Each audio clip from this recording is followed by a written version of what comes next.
Hello friends, welcome to गुडलीज kitchen. आज recipe fish cutlet. आसतु केमिति बनइबे देखिए। एथिपाई गोटे कड़ाई रे टिके पानी, से हाफ चमच लुण, हाफ चमच अदा रसुण पेस्ट नहीं कि भल भाव टिके फुटे देबे। पानी टी फुटी आसला परे से कंचा माछ को पकई 5-10 मिनिट भल भाव सिझे नेबे।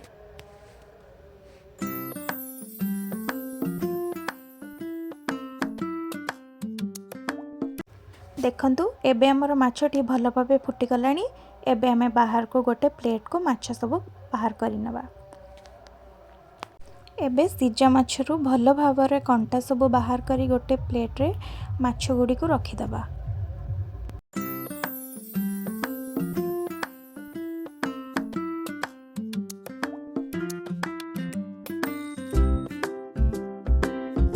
देखंतु माछ गुडी को कंटा बाहर करी केमती माछ को रखी देछि।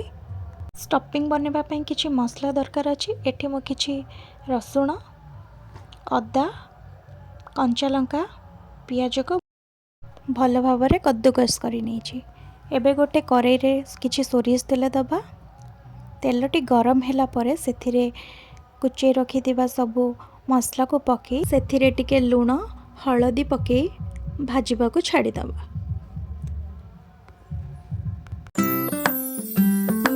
एबे टिके भाजी हो सारानी से टिके गरम मसला, चिकन मसला आउ टिके धनिया पाउडर पके भल भाव कषिदबा।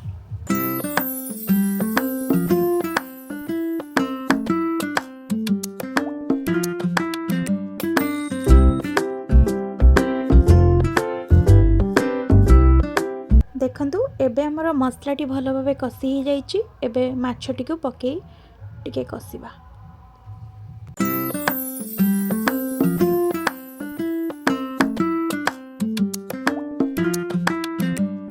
माछटी टिके हेला परे सेथिरे सिझा आलू को चकटी पके आउ 10 मिनिट में भल भाव कषिदबा।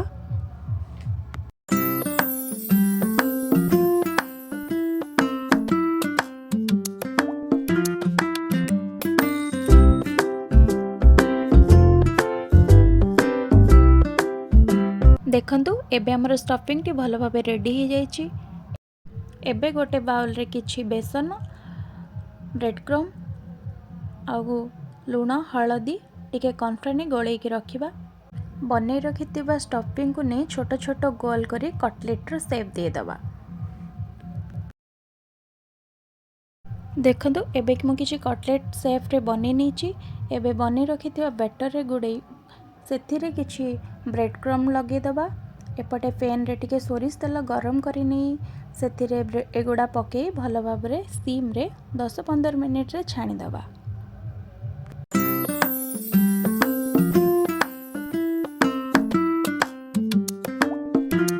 देखंतु एबे हमर फिश कटलेट गुडा को रेडी हो गलानी। एबे ताको तेल रो बाहर करी नबा। एबे ताको फ्लेटिंग पे गोटे प्लेट रे नबा। सेथिरे किछि कंचा पियाज, चिली सॉस, लेंबू ऊपर टिके चाट मसला पकाई गरमा गरम टेस्टी फिश कटलेट टेस्ट करवा। वीडियोटी भल लगी चैनल टी को सब्सक्राइब करिवे।